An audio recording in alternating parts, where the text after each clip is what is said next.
Good afternoon, sir. Yeah, good afternoon. I'd like to make a special mention of people who joined on time. Vinod, he was the first to join, then Mayuri, followed by Chandru and Jagannath Kulkarni. Thank you so much for joining on time. Do keep up this habit, and I'm sure you'll go a long way. It's a very good habit to join on time.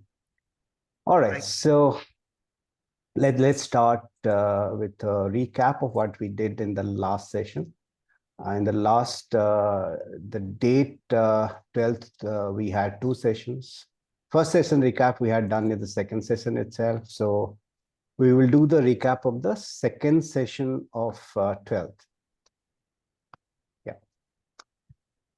So what we did, hang on, let me just see whether you're able to see my screen. Yes, sir. All right. Yes, sir.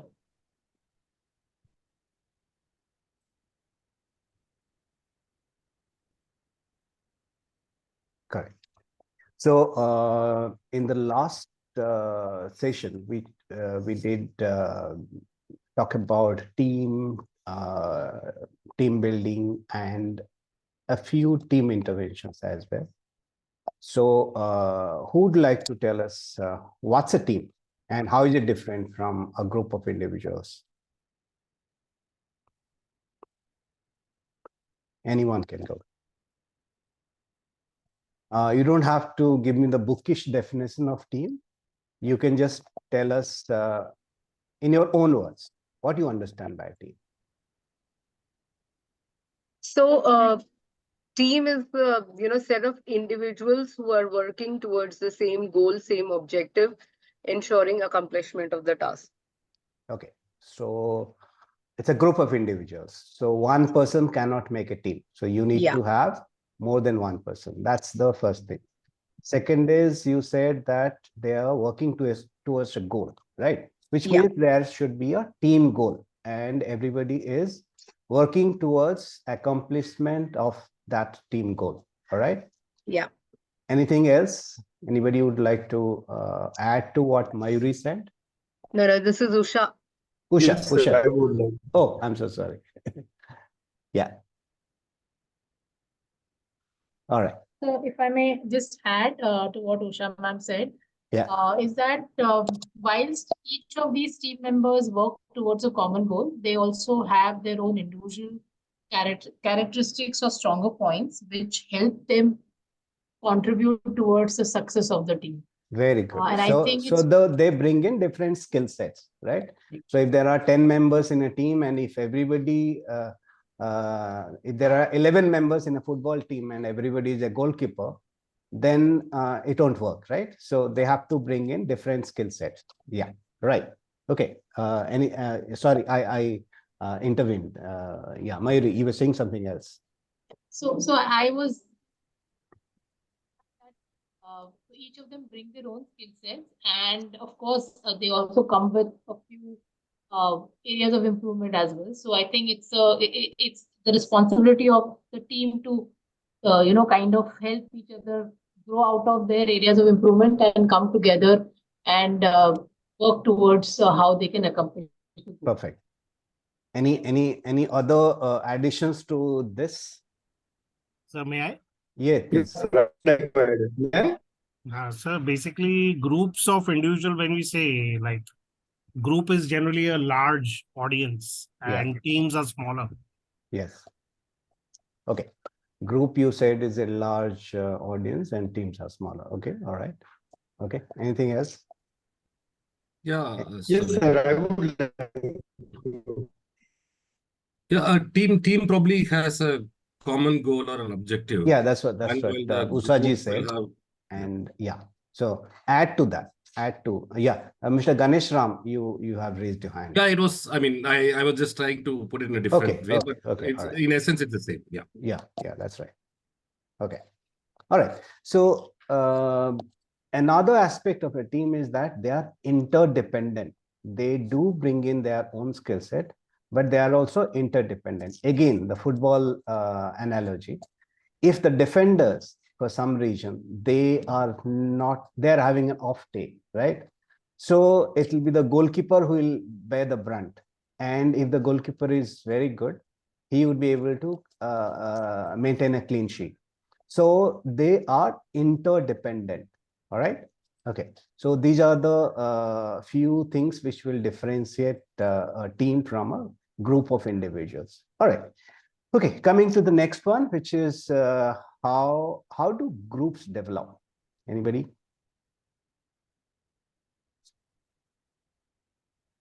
How do groups develop? Or rather, how do teams develop? Those who have a common interest. Sir? Yeah, those who have a common interest. Okay. All right. Anybody else? There are actually stages of group development, which we discussed in the last class. Storming, forming, norming. Yeah, very good. Storming, forming. Sorry, start with forming, storming, norming, performing, and the last one is? I think they kind of disintegrate after the objective achieved. Adjourning. Yes. Yeah, right. Anybody would like to say a sentence each on each of the 5 stages? Yeah, Mr. Jagannath, you want to say something? Forming is coming together. Forming is coming together. Very good. Then storming. I wanted to mention. I'm sorry. That we expand the acronym of team, TEAM. Everybody knows it. Together, everybody achieves more. Yeah. This is how we made the acronym of team, expand the acronym of team. But most interestingly, what I find always is what is required is synergy. When many people are coming together, all the positives should be combined so that it gives the multiplier effect and everybody will achieve more than that. Number one. Right. Second is every member of the team should have a stake, which is very important. I always insist upon this factor, that is of the stake, whether it is the public sector or private sector. And that stake needs to be inculcated. Yeah, that perennial question, what is in it for me, right? So everybody needs to have a stake. But as you said, that 1 + 1 may be more than 2. And in teams, it is always more than 2. It can be 11 also, right? Depending on how you are. Yeah, definitely. Yeah, correct. All right. So forming is providing a platform for people to come together. Okay. Storming, how does that happen? Storming is, having all the difference in opinions, ideas, and thoughts, putting together, constructively debating, and probably in that turbulent phase. It's a turbulent phase of it. It's a turbulent phase of a group of people coming together to form a team. Great. Okay. Norming, that's the 3rd stage. How does that happen? Norming is, I think, when they forget their differences, they start respecting the authority and they start working towards the goal. Yeah. As the name norm suggests, it's normalizing the process. Yeah. Okay. All right. So basically, when you know that you have each other's back and you cannot get away from that group or the team, right? Like once you have joined as a, say, GET in an organization, right? So you won't be leaving that organization too soon. Might as well make peace with your fellow GETs and get on with the task in hand and try and achieve the team goal or group goal, right? That's the norming stage. Okay, performing. So may I? Yeah, please. It's defined roles and responsibilities. Yeah, and achieving the team goal, right? That's performing. Correct. So and norming actually helps in performing. Correct. Right? The 3rd stage helps in the 4th stage. All right. Okay. So and the last one, adjourning. Yeah. Go ahead. Adjourning group objective is the group objective is met and the group is the group is not dispersed. Yeah. They try to keep in touch with each other. They keep to informally. Informally. That's good. That's good. Why do they need to? Because the team goal has been achieved. Why do they need to keep in touch with each other? It's basically for personal reasons. Yeah, personal reasons. Yeah. So, right. like example, not to disintegrate and to keep in touch and correct, try to share correct. more experiences and keep more interaction going on. Perfect. And so the adjourning stage is basically. Adjourning stage is where you don't want your like a group may be together for a few months or a few years, right? And they have developed relationship, they have developed network. They would not like that relationship to go waste, right? So that is the main reason to keep in touch with each other, even if informally. And in fact, there are organizations who actually have their own alumni, right? Even after retirement, the organization either the organization provides a platform for the retired employees to bond, stay in touch with each other, or they themselves can do it, like through a WhatsApp group and all that, right? So that's the adjourning stage. All right. So coming to the next one, which is creating high-performing teams, right? How do we create teams which perform? In that, we had talked about 3 ways it can be done. One is Belbin's team roles, right? We talked about Belbin's team roles in the last class. So anybody, how many team roles are there in Belbin's model? Anybody?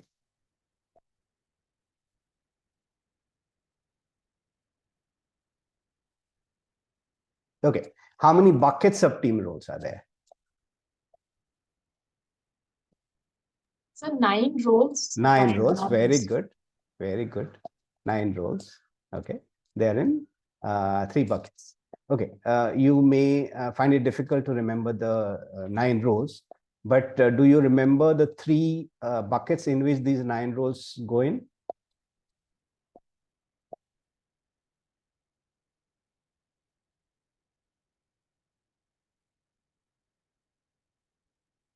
Okay. So there are basically 3 buckets of roles. The 9 roles go into these 3 buckets. One is the thinking roles, right? Like startup, who would be doing the thinking role? The person who has actually started that startup, the owner or the person who starts it, right? So he or she has a thinking role, and there may be co-founders who actually would be debating whether I mean the person would have, say, many ideas, right? Which business to go for, and the co-founder may vet those ideas and do a go no go kind of a role, and finally they decide on a particular business and they go ahead with that, right? So that's again a thinking role, right? And there are action roles. Who would actually implement if I have to set up a project, right? So I have a project manager to do it for me, right? So that's an action role. Then there are people role, right? Who would hire those people, who would keep them the interpersonal relationships in place. So those are people roles, right? So there are 3 sets of roles in Belbin's team roles, 9 roles and 3 buckets. Then is last class, we also talked about organizational network analysis, right? We saw that there are 2 types of organization charts. One is the formal chart, where you have the CEO, then you have the functional leads or the department heads, then you have people down below. That's the formal organization structure, where there is People have reporting relationships, people have delegation of authority, what power they can wield. All those things are formal. But in organizations, as we know, those who have worked in organizations, that not always the power flows through the organization, the formal organization channel. Not always a person who is higher up in the hierarchy wields the most power. Not always that people go to someone who is up the ladder. They can actually go to a peer, or they can go to somebody in another department. Information may flow through someone pretty low in the hierarchy also. That's the informal organization charter, informal organization network.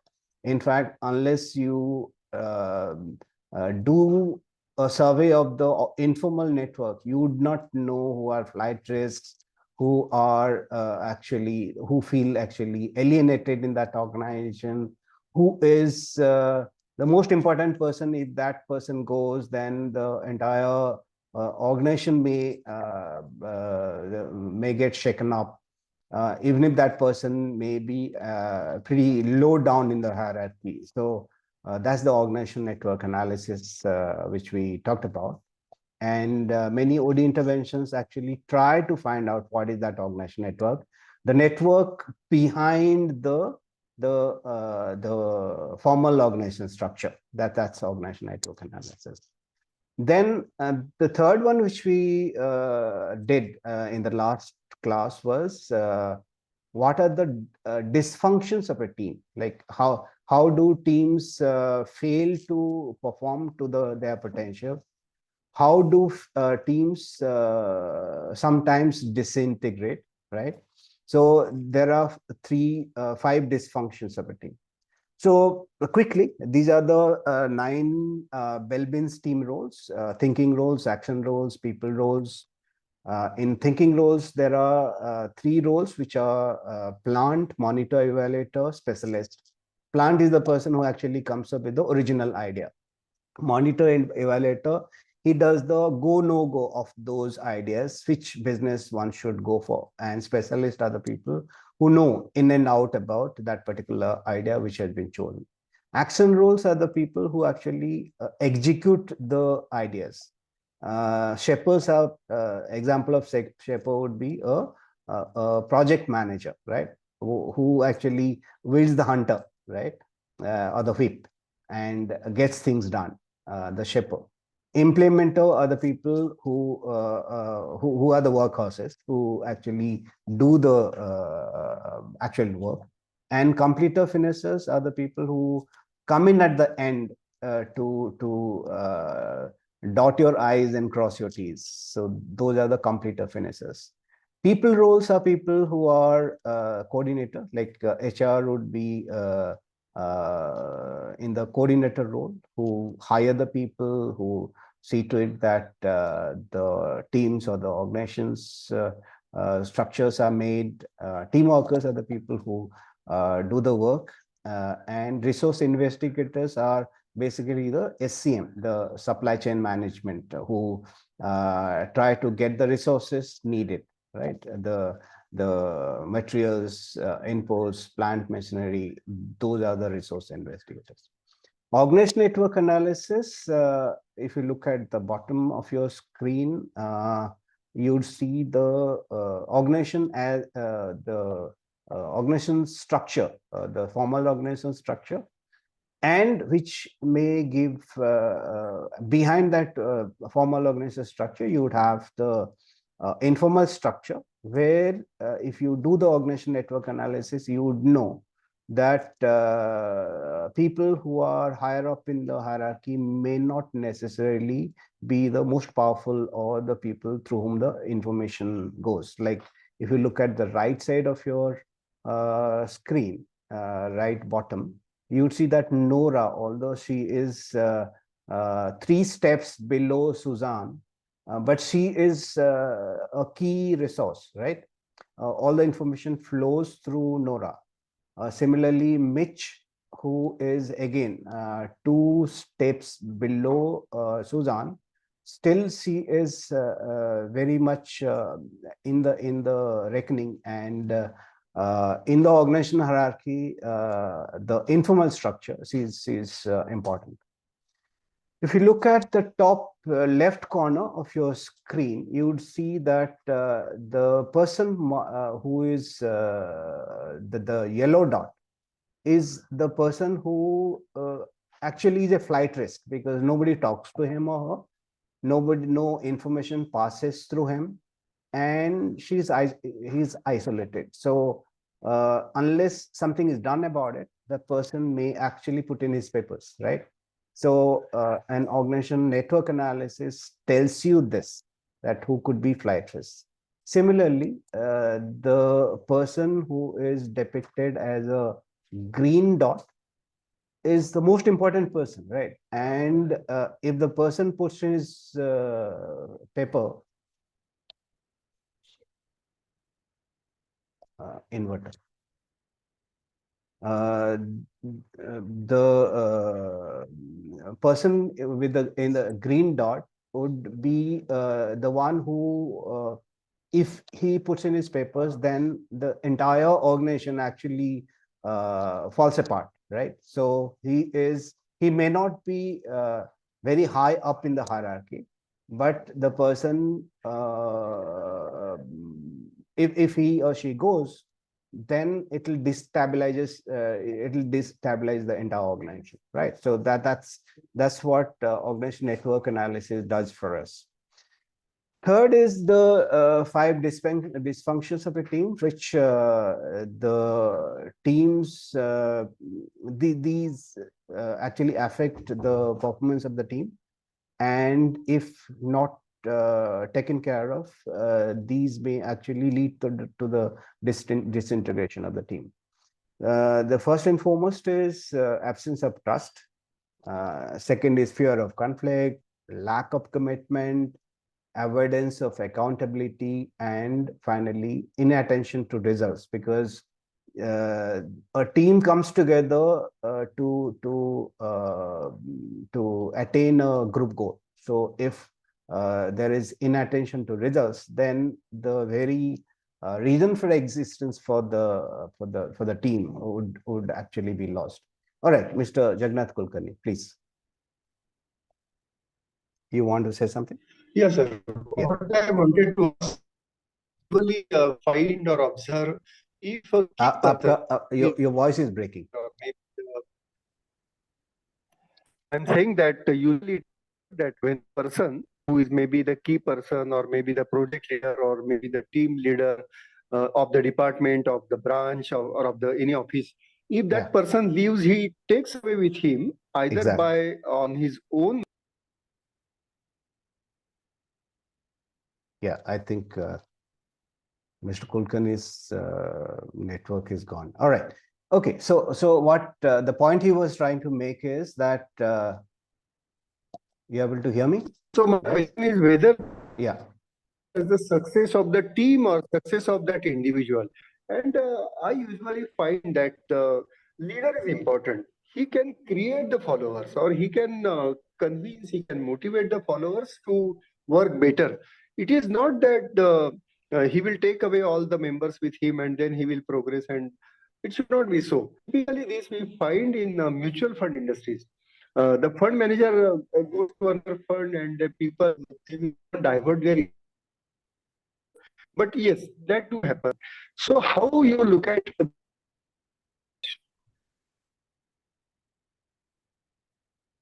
All right.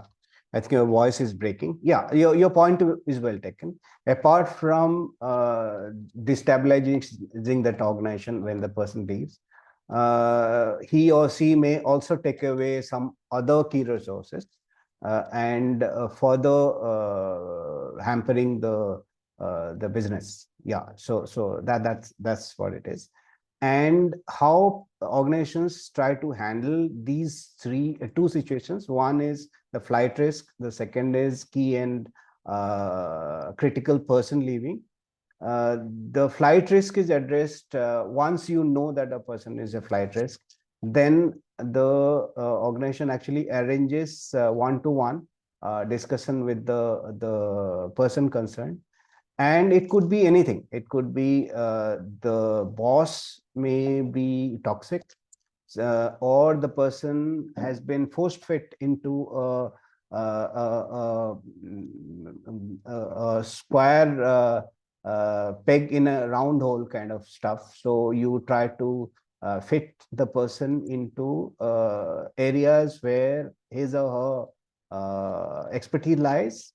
All right, so there could be any number of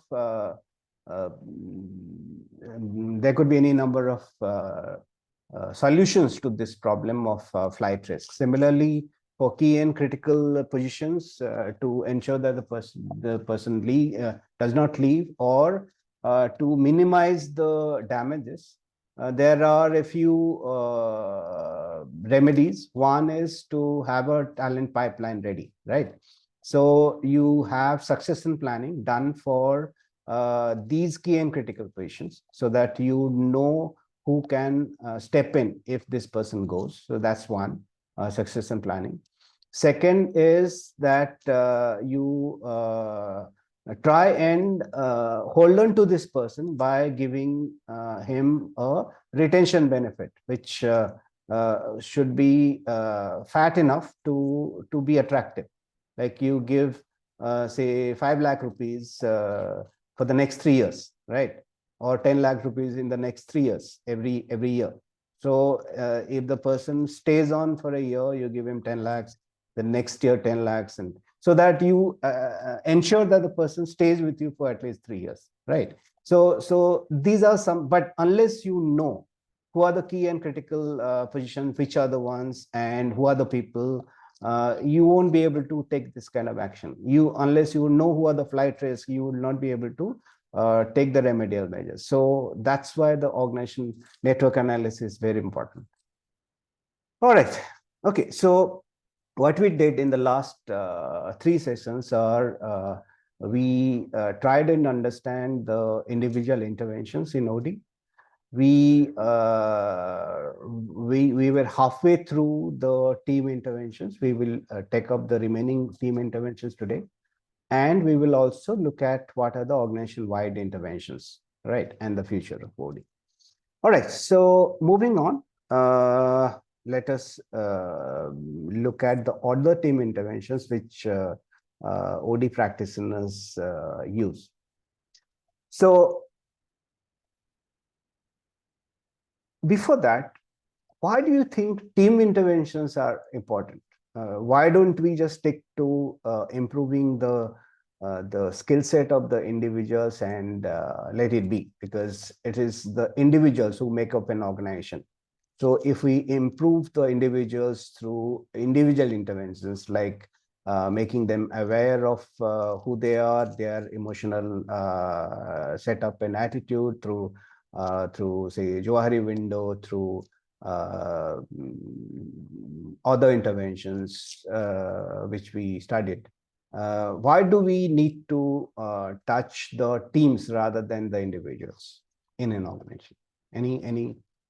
Yeah, Mr. Advani, yeah, please tell me. Yes, sir. So basically, team interventions are very important from many perspectives and many angles. Basically, primarily, number one is to make sure that the team has not, deviated from its team goal, and to make sure that everybody is in alignment with what is required as a team, so that they don't deviate and think that, okay, it's so that they don't think that it's an individual goal versus a team goal. Okay. All right. Okay. Right. Thanks. Mr. Sunil. Sir, talking about the individual versus team. So every individual is having different drive, their passion, their attitude are different, their thought processes are different. And every individual is driven by his or her personal goal, as well as the team is always driven by towards a particular goal. And if individual may lack certain abilities, skills, and attitude, a team can cope up with to fulfill that skills and ability and gaps. which will help us to achieve the desired goal which was set for the team. Thank you. Okay, right. Thank you, Sunilji. Yeah, Mayuri. One of the most important aspect of team intervention, which is, I think, essential, is that it gives clarity on the roles of the teams. Yeah. And once that clarity is established, I think team interventions help with the groups or the teams to have complete transparency, avoid conflict, and a lot of other aspects which basically might hinder the completion of any project, or for help for them in the future projects also. Fabulous. So clarity on the rules, not only clarity on the rules, but also the interrelationships between the roles. How do the roles interact with each other? How are they interdependent? That's also very important. How do the roles, how are they interdependent on one another? Okay, Mr. Biswadev. Yes, sir. So team intervention is always important because, sir, each and every person's ideology is their viewpoint, and everything is different, and their work pattern and everything. But if the team intervention is there, then everyone to be aligned that may align with that perspective of that organizational goal. Right. So whatever the objective is there. And in that case, sir, already this every point is covered by my other colleagues. But in that, I can add on, sir. In that case, buddy system can be very much essential for that. That where we can follow up to each other, where also there's a dependability, trust factor that can be improved in that cases, or the developed in that cases. Right. Yeah. Mr. Ganesh. Yeah. See, basically, team interventions are like, a rudder in a ship. It's going to maintain the team in the same direction. The team starts viewing things unidirectionally, which is more often than not the organizational objectives and the apex level goals. So team interventions are ensuring that the team doesn't deviate, distract, detour out of the track, and stay on course with respect to the business objectives. Right. In fact, you would have come across situations like when one member of a family goes to a retreat or something like a art of living class, right? And there is some change in that person, right? Who has done an art of living. And when he or she comes back home, right? And she sees that other people are not touched by what she has gone through, right? And they go on with their life as usual, right? So she hopes that the other people should also have gone through that particular experience, so that they could like use that change perspective in the family, right? So if you just change one person, right, so it will not work. Or if you change the attitude of each member individually, again, that will not work. If they have a same experience in a team setting, that's much more powerful than if the team either does not have the same experience, or they have the experience gained in different situations, not in that particular team, right? So that's why organization development is basically a team intervention, right? Not an individual intervention, not even a organization-wide intervention, because it is the teams who actually change to basically change the situation of the organization, right? So through the building blocks for any OD intervention are the teams. So that's the reason why it is very important that OD intervention takes into account the teams, and the changes happen in teams. All right, so yeah, so that's a visual. Like if you change one person, that learning is breakable. But if you change a person in a team, right, the entire team goes through that transformative experience, then it becomes very difficult to break that, and you can leverage the learnings of the team as a whole. All right, so building interventions, basically they can be defined as a process of getting either a new or poor performing group on track, right? So if there's a batch of GTs, right? So you take them through a team building exercise, and going forward, they would be able to perform better, right?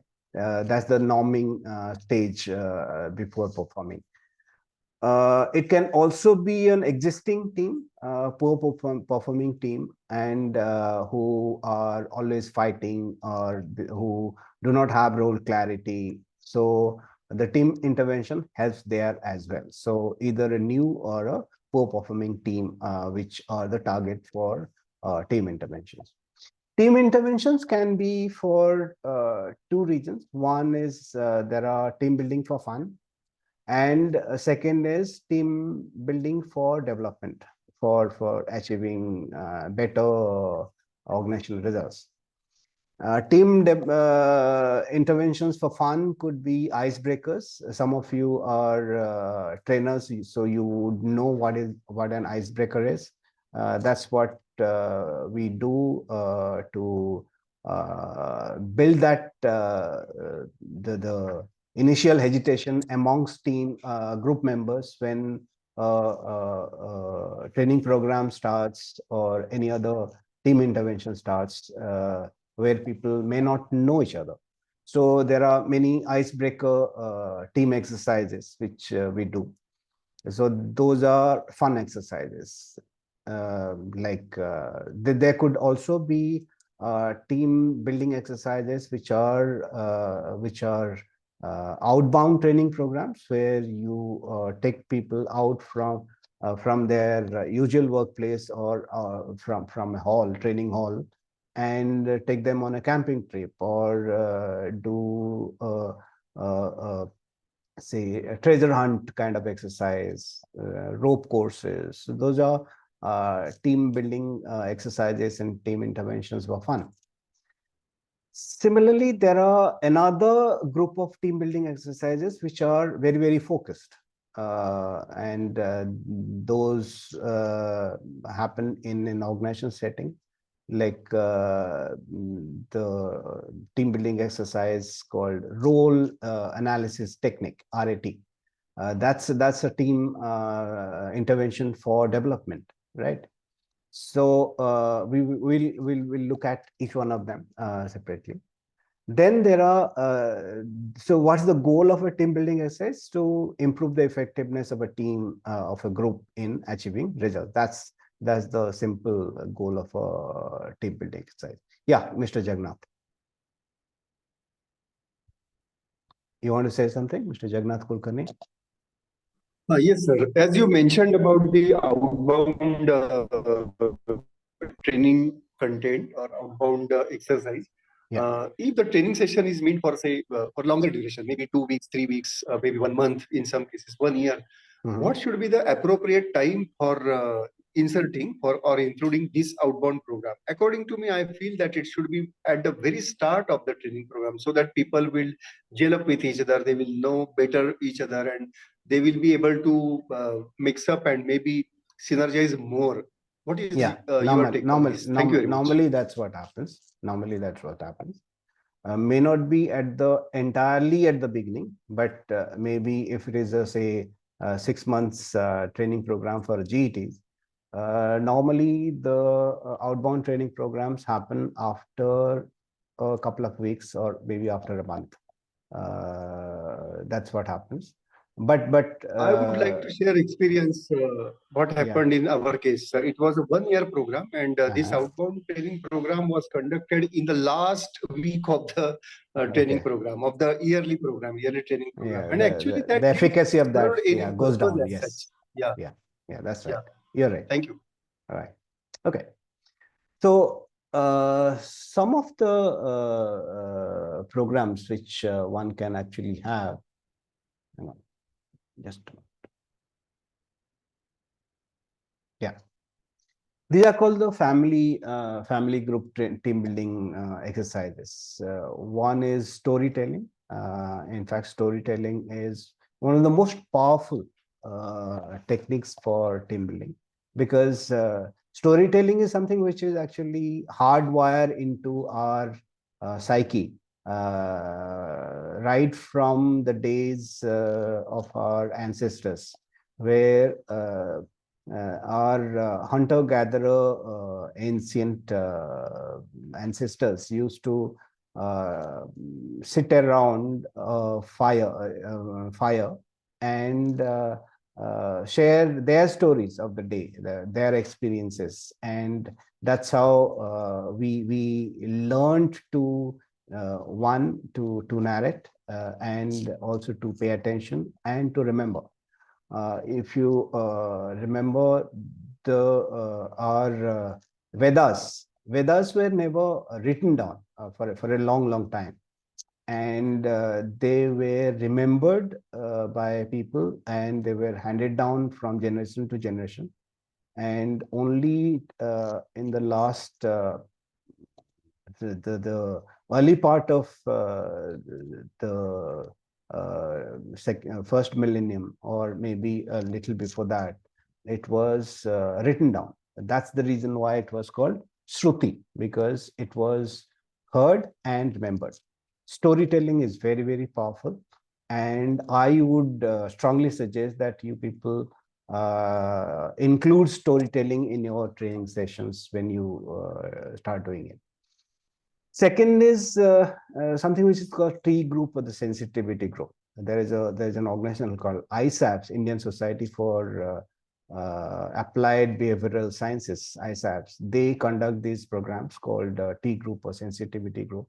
So basically what happens in these T groups is that you take a group of people, not more than say 8 to 10, and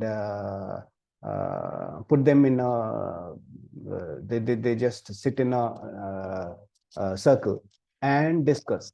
Many times the topic of discussion is not given by the facilitator. The facilitator is just there to observe, and if there are any uh, any relationship that develops which are not which are detrimental to the group, then only the facilitator intervenes. Otherwise, he or she does not. And the facilitators are very, very skilled T group facilitators. Basically, they undergo a lot of training sessions to be a facilitator. Otherwise, it becomes very difficult. So here, basically, people share their fears. They in fact, at the end of a T group, the groups actually they become friends for life kind of thing, and you develop a lifelong relationship in once you come out of a T group, because people share almost everything about their lives, and in a safe, psychologically safe atmosphere.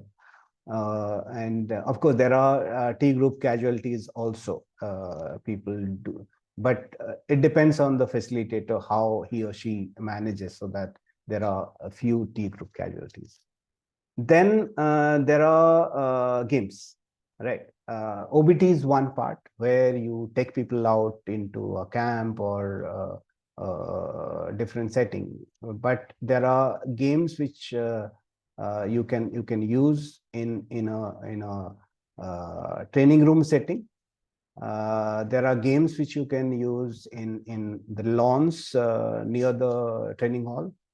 And there are lots of games, and you can use, there are games for different topics, team building games, there are leadership games, there are communication games that can be used for the team interventions.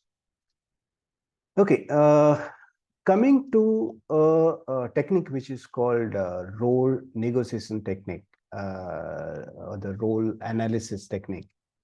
Here, basically, the team intervention seeks to clarify the roles, especially when there is a new group which has been formed, or people have joined from different organizations, and the team is evolving. And how does one do that role analysis or the role negotiation? First and foremost is the responsibility charting. If there are, say, 6 people in a particular group or a team, then you ask the people to write down the responsibilities which they think are their responsibilities, what their role is, what they bring to the table, what are their deliverables, right? So once they, all the 6 of them, they give their understanding of the responsibilities and what the role expects from them. Then you, as a facilitator, you try and see where the overlaps is happening, right? So you try and segregate the roles so that there are no overlaps and people are clear as to what they can contribute or what they need to deliver. Then there could also be what in their views are their role, right? So that also, apart from the responsibilities, they can write that down too, right? Third is the role expectation. Role expectation from both the team members' point of view as well as from the team leader's point of view. And both, it's not necessary that both the expectations match, right? So you would actually hear things like from a new joiner that I thought that this role is like this, but when I actually joined, it belies my expectation, right? So this is something which one hears, right, from new joiners. Similarly, the team leader also may have certain expectations, and the person who has joined his or her team may not live up to that expectation. So it's during the role negotiation and role analysis, you bring it down to pen and paper and thrash it out with the team. And not only the expectations or the responsibilities which they feel are there, there are certain behaviors which are attached to that particular role, right? What kind of behavior, right?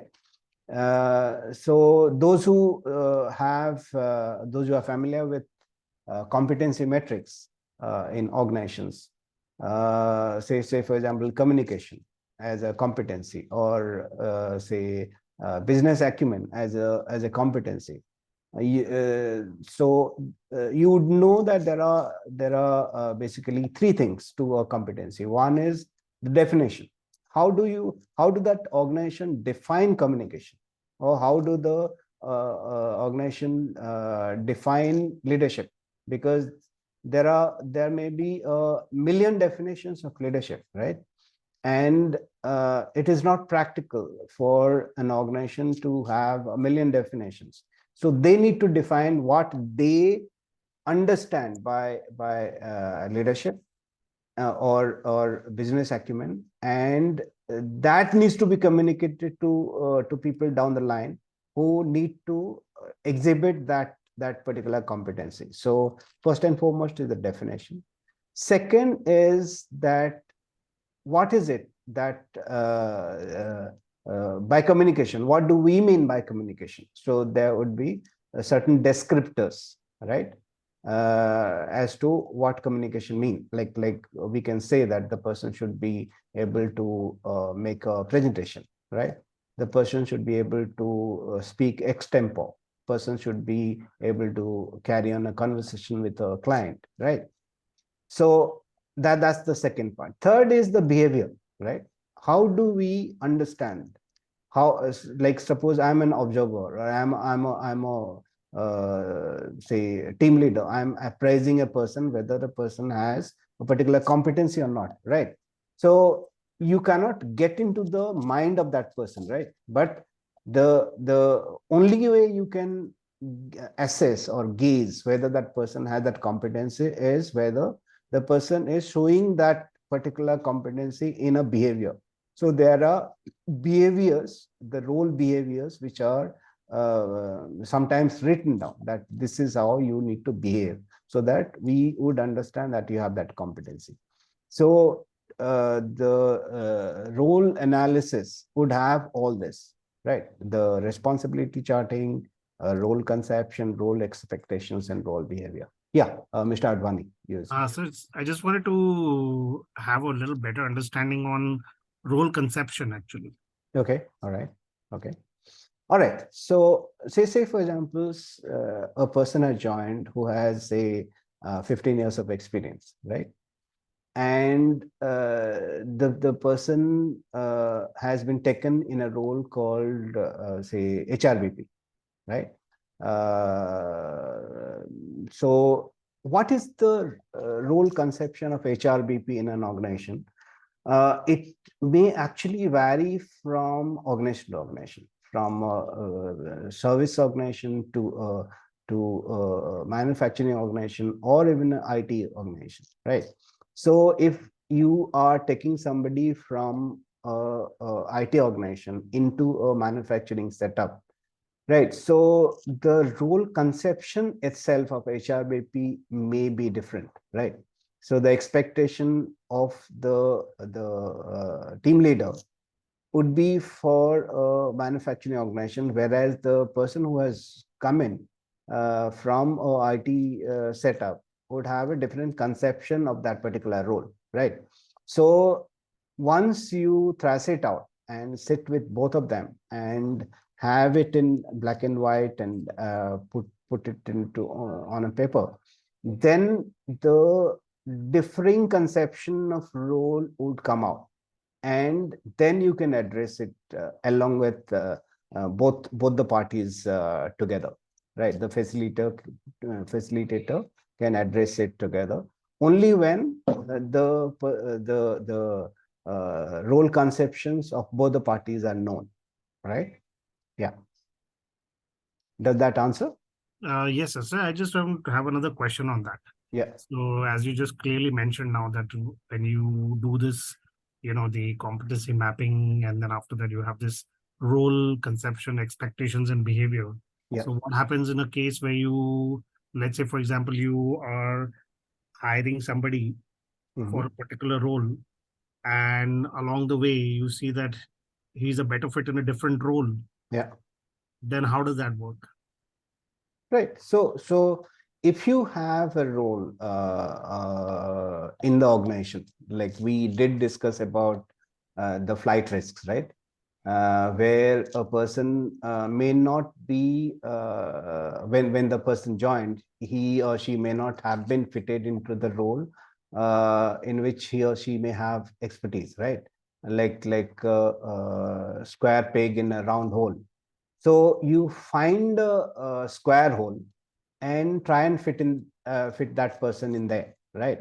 But unless you know whether the person is a square peg or a round peg, you won't be able to do it, right?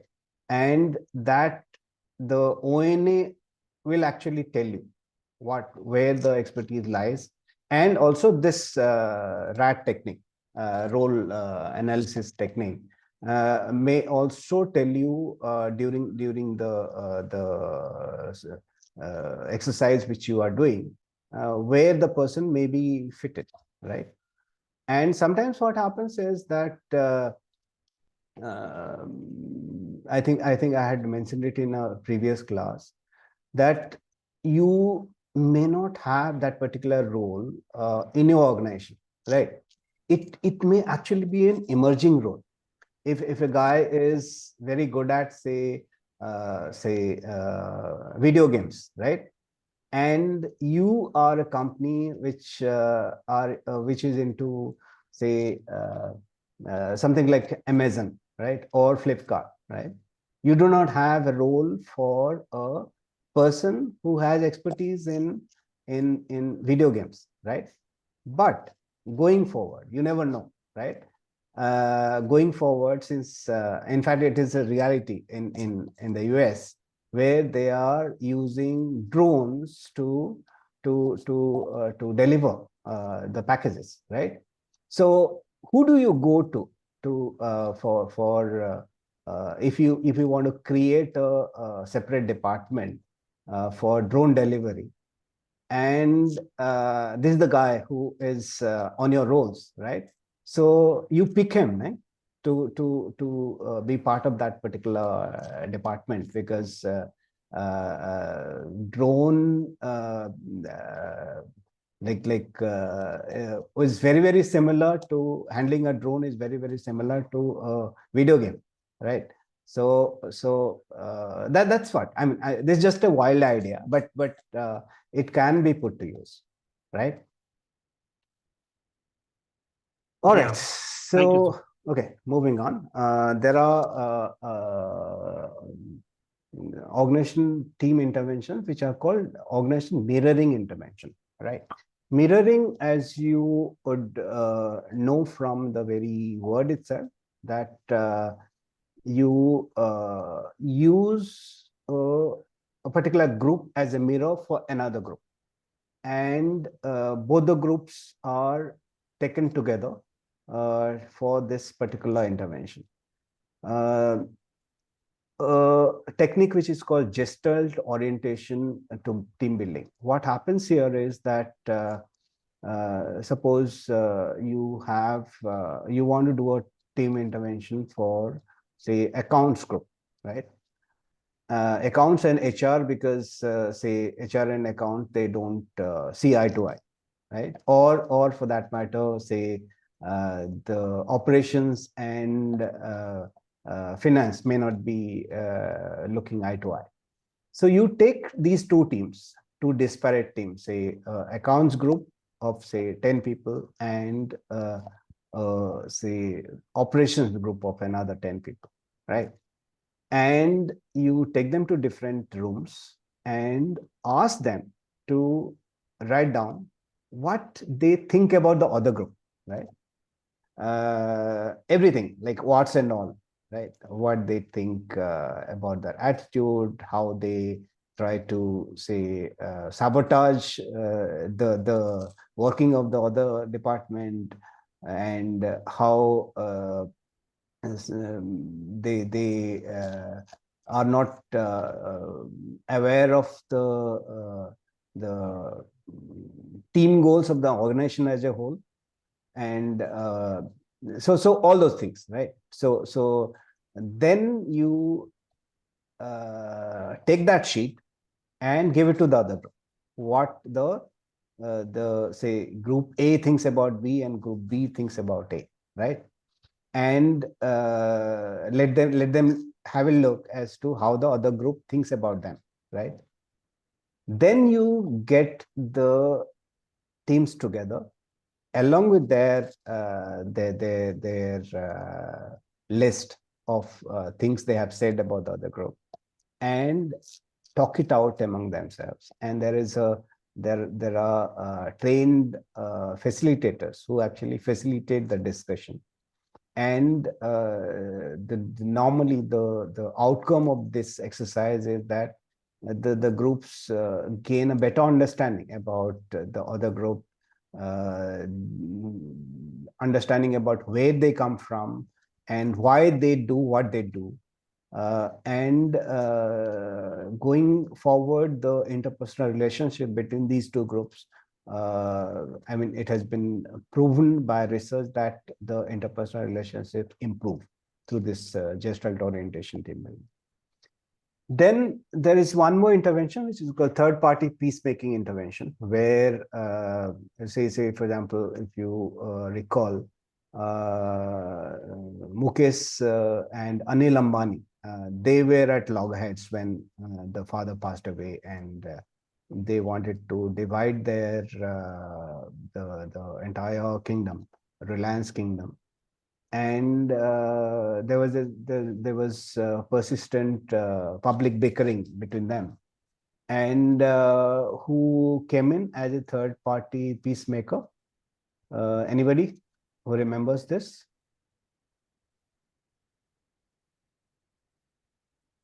The ICICI chairman. Right?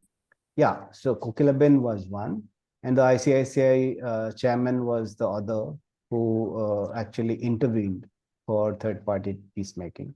So this was between two brothers, but it can also be between two groups of people, right? So third-party peacemaking interventions. Third is partnering, right? Partnering inside the organization and partnering outside the organization, right? In fact, partnering inside the organization happens where where the teams have forgotten that they are interdependent, where the silos develop, right? So the partnering inside the organization basically tries to break those silos. And partnering outside the organization is partnering with your suppliers, your vendors, suppliers. Especially when you are you want to go for, say, TQM, total quality management. Only looking after the quality of your own organization will not work. Unless the inputs which come to build your product also is a quality product then itself. So you reach out to the outside organization and try and build quality into their products as well, which go into your organization, right? Input as your organization. So partnering inside and outside the organization. That also can the team intervention can address that. Okay, the next one which we wanted to address is the concept of experiential learning. How do we learn? How do human beings learn?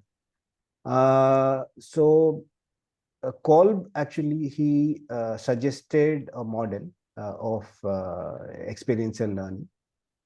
It is on two axes. The first is transforming experience. The second is grasping experience. And he suggested that our learning starts with a concrete experience. Like you say, hold a ball, right? You'd know whether it is hard or soft or prickly. So that gives a feeling to you, right? So you get that a concrete experience. Then you move on to the next phase, which is called reflective observation, right? Reflective observation is the feeling that you get from your concrete experience. And the reflective observation may happen where at the time of the when the concrete experience is happening, or a little later, right? When you think about that experience of having happened to you, right? The next phase is called abstract conceptualization, right? Abstract conceptualization is always it happens much later than your concrete experience. Say, for example, you have learned how to ride a bicycle, right? So during the concrete experience of riding the bicycle, you would get some feeling as to how to keep the cycle in upright position, because the moment you stop pedaling, you fall, right? So you gain that experience that to keep yourself upright, you have to keep on pedaling, right? And if you want to stop, then you have to put your legs on the side, right? Otherwise you will fall. So this can be done either through actually riding the bicycle, or even by watching someone else riding the bicycle. Then you start abstracting as to, one, how to keep your balance, and second is how to like when you learn how to ride a bicycle, that learning actually can be transferred. That's called transference. That can be transferred from one experience or one skill set to the other. Like if you know how to ride a bicycle, you can ride a scooter or a motorcycle. You can drive a car, because the principle of, say, steering the cycle or the motorcycle or the car is same, right? But sometimes you may have to unlearn what you have learned. Say, for example, you want to navigate a boat, right?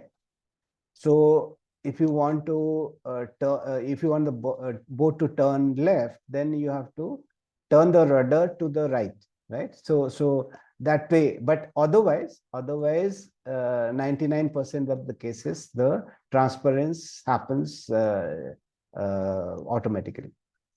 Then once you have conceptualized, you have learned how to ride a bicycle, right? And now you want to learn how to ride a scooter, right? So you know that the scooter needs to keep moving, right? For it to retain the balance. In a bicycle, you have to keep on pedaling to maintain your balance, whereas on a scooter, you have to keep the accelerator on, right, for the scooter to stay upright. So that's the active experimentation that you are doing, right? So you had a concrete experience of riding a bicycle. You have reflected on it, then you have done the conceptualization, the concept of how to keep a two-wheeler upright. Then you are doing the active experimentation on a scooter, right? So this is basically the model which Kolb gave, where you this is called experiential learning, where you use your concrete experience to reflect on your feelings and do the abstract conceptualization as to how things happen. Then you start experimenting on that concept, that yes, if I keep the acceleration on the scooter, it will not fall. And if that succeeds, then you have learned a different you have had a different learning through experience, right? So the cycle continues like that. All right. Any questions on Kolb's experiential learning model? All right. Okay. So this is basically it's a very simple concept which was given by Montessori for small children, learning by doing. And if you are have a concrete experience, the learning is much better than if you are just doing reading or observing things. That concept of learning by doing has come to the adults as well, not only to the nursery or Montessori kids. Yeah, Mr. Jagannath.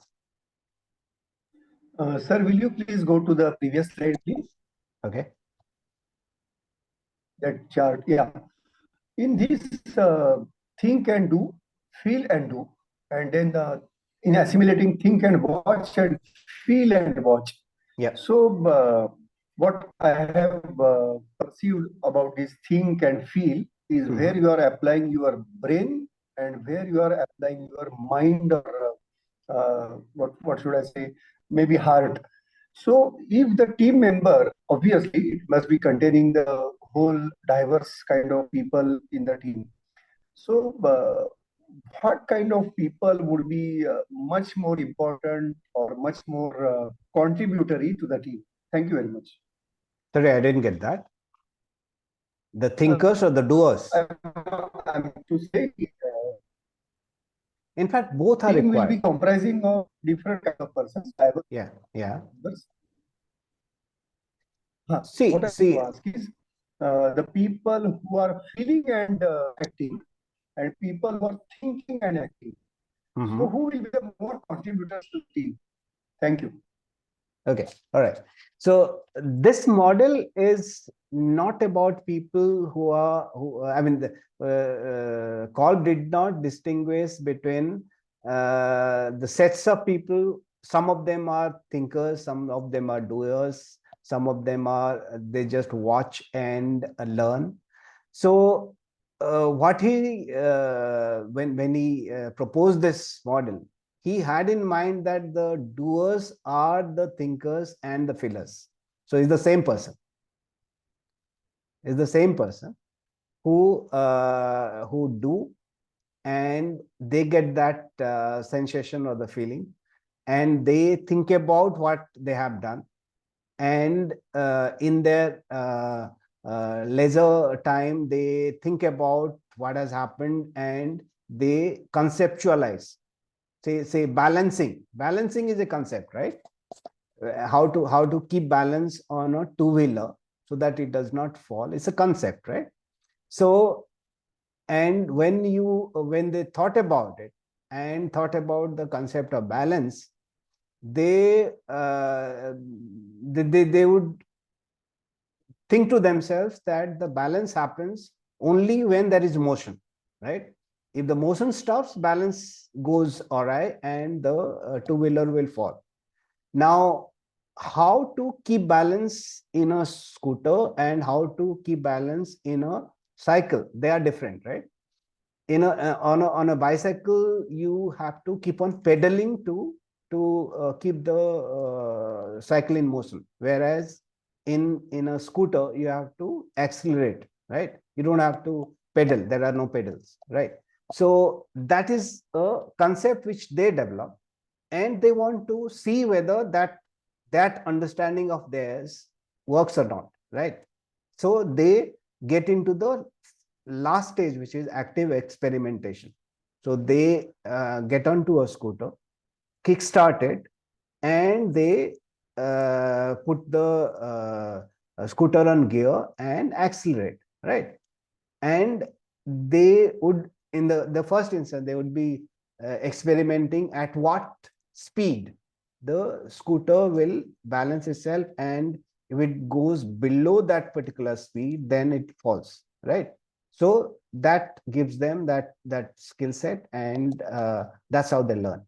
So Kolb does not talk about different people having experiences through actually doing it, and different people learning through watching, right? So that's how it worked. I hope I could answer your question to some extent. Yeah. I feel that the motion is important. Other things will happen. Whether it is by emotion or whether it is by acting. Thank you. Right. Okay. All right. So this learning by doing, like the previous slide where people, the experiential learning, it has been taken to training as well, training and development as well. So there are like a lecture. Lecture is a very passive way of learning. Like somebody is talking to you, and you try and listen to the person and try and take notes, right? And review those notes that way. Whereas there could be another way of learning where you have attended the lecture or you have been exposed to a series of concepts and terms, and you are given a particular say case study to use those concepts and try and solve a problem, right? So it has been seen that the learning by doing is much more beneficial than simply passive learning by listening to a lecture. So what are the different ways of learning by doing? First and foremost is in a team setting, a problem or project-based learning. In the first class, we talked about the problem-based learning where a team is given a particular task to do. Say, for example, infrastructure company who are into road building may create a team for laying a 20-kilometer stretch of road, right? So people are drawn from different functions, different departments. One is designated as a CEO, and the team is given certain resources, certain machinery, finances, and they are and a timeline, of course, and they learn by doing, right? So this, and they have P&L responsibilities also. So these are called project-based learning, where you push somebody into the water, and the person learns to stay afloat and survive by splashing across around in the water, and this is basically putting somebody to the sword, or the learning by fire, right? So that's how it works. Second is case-based learning, and this is a technique which is used extensively in the IIM, especially in IIM Ahmedabad. And there hardly any lectures happen. And in fact, I had done an advanced HR management course in IIM Ahmedabad long back. And it was a 15 days course, 2 weeks. And you won't believe, every day we would be actually discussing 2 cases, and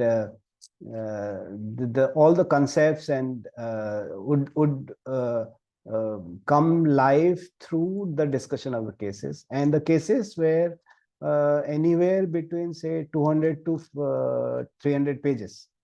And after the classes, we would be given 2 more cases to read and discuss amongst ourselves. And if you have not read the cases and thoroughly and discussed, the next day you would be just a passenger. You will just be a spectator, because everything will go over your head. So case-based learning, yes, that's again learning by doing. Third is inquiry-based learning, where inquiry-based learning is basically research.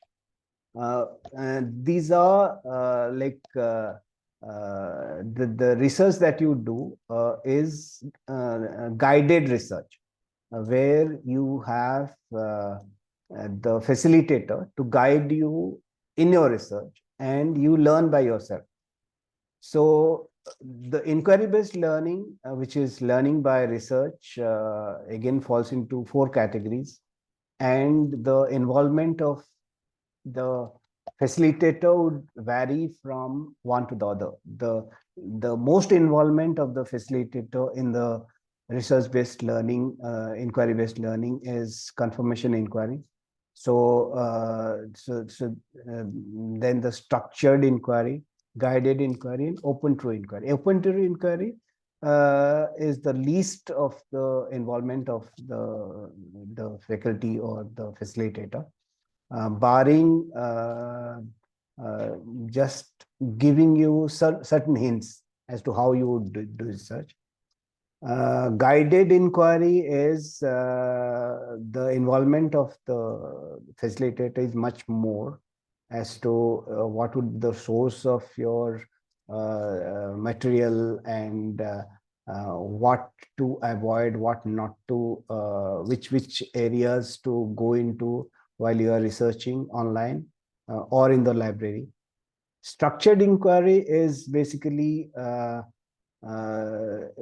it follows from a lecture and proper session, and you get into deeper into the areas on your own. Say, for example, when we were doing our MBA, we were asked to by the professor to take one lecture on a particular topic, right?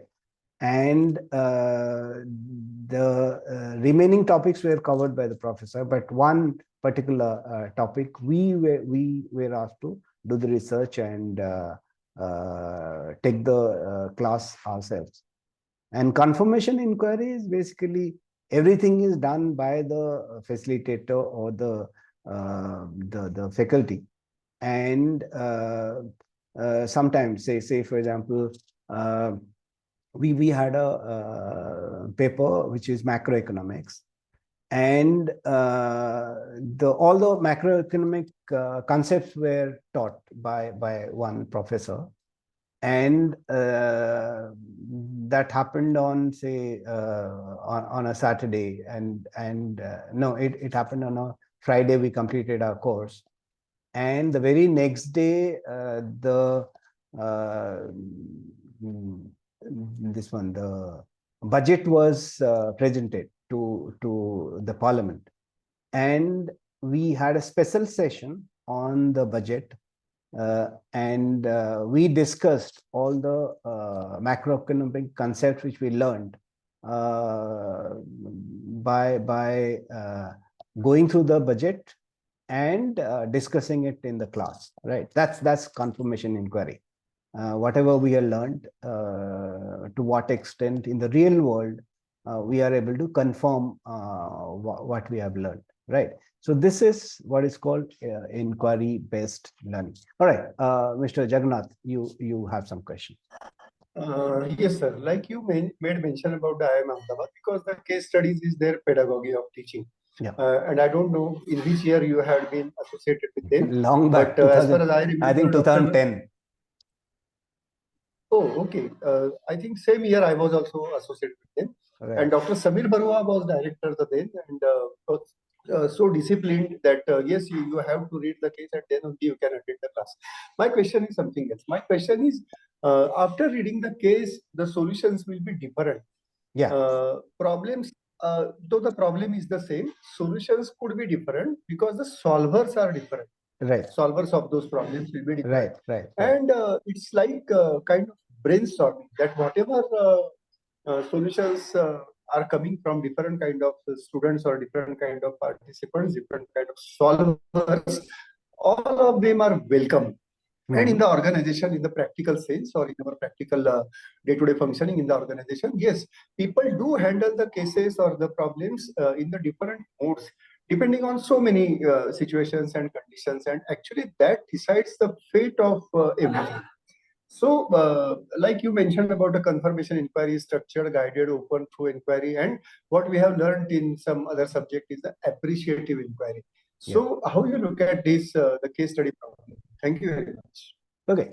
See, case studies, they do not give you a solution, right? So solution is open-ended. It is up to the students who would, whatever solutions you arrive at, right, at the end, you need to back it up with the concepts which you have learned, and you need to give the rationale as to why you have reached that particular solution, right? So as long as you back up your conclusion with a solid argument, that is accepted by the. I mean, if it comes in the examination, or you are in a group discussion, whatever. As long as you back it up, any solution is accepted as a solution to the case study. So there is no right or wrong answer. That's basically in a case study. All right. Yeah. See, there is no straight jacket for me. Not Correct. one size fits all. Correct. Different sizes are to be tailored. Thank you. Right. Okay. All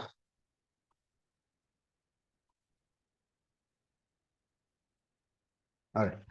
So there are other team interventions as well, like job design. In job design, the interventions, OD interventions could be job simplification. Job simplification is basically making the job easier to understand and easier to actually deliver, rather than making it too complicated. And if there are complex job roles, job simplification actually helps in it can actually get into splintering the job and assigning to different people, right? So like for example, the assembly line, before assembly line, the jobs were very complex. The artisans used to do everything themselves, whereas the assembly line, when it was invented, it actually gave one simple task to one person, right? And then the job moves on to the next person. So that way the productivity is much more, and the specialization happens, and the skill set develops, right? Job simplification. Job rotation is an intervention where people move from one job role to the other, and that way they learn different job roles, right? So they are not at the end of their career, they are not one trick ponies, but they do learn about different areas of the business or the organization. In fact, there are organizations who mandate that if you want to aspire for a CEO position, then you should have experience in these roles, right? Both at the corporate as well as at the projects. Then job enlargement is basically increasing the scope of the job. One person is, say, doing admin, and if you feel that the person is not occupied, say, 8 hours a day, right? So, and the expertise or the skill set may lie elsewhere as well. You can add on to that particular role certain more tasks. That is job enlargement.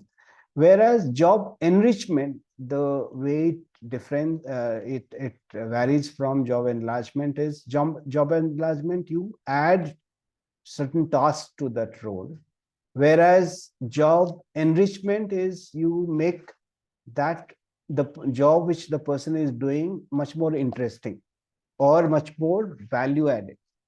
Say, for example, if you have a person who is into recruitment, talent acquisition, right? And instead of the person doing, say, CV sourcing and scanning and arranging interviews, what you do is you ask the person or give him the opportunity to develop a skill set which is, say, analytics, right? So you apart from the recruitment, he or she also gets into talent acquisition analytics, and which is much more interesting than just sourcing the CV, right? Or conducting interviews. So that is called job enrichment, right? So through job redesign, like simplification, rotation, enlargement, and enrichment, these are some of the OD interventions at the team level as well. TQM, I think we have already discussed the TQM part, where basically quality is not the quality department's role, but quality is the role of everyone in the organization. Not only everyone in the organization, but everyone who is connected to that organization, the suppliers, vendors, everywhere. So basically, TQM, as the name suggests, that it is total quality management, where everybody gets involved and to ensure quality. Okay, so I think we'll stop here. The PDCA, that is Plan, Do, Check and Act for continuous improvement and managed teams, we will take it to the next class. So next class, apart from these two, we will we'll be discussing the OD interventions at the organizational level, and we will also discuss about organization transformation and how organization transformation differs from organization development. And we will also discuss about the where OD is heading. We would by that time have had discussion on the OD interventions at individual, team, and organization level, as it has emerged in the last 50 years or so. So we will, in the next class, talk about where OD is heading in future. So that's what we will do in the next class. And thank you for joining in, and we'll see you in the next class next Sunday. Next Sunday, the class will be at 4 p.m. Okay. Thank you. Thank you, sir. Thank you. Thank you, sir. Thank you, sir. Thank you, sir. Thank you, sir. Thank you, sir.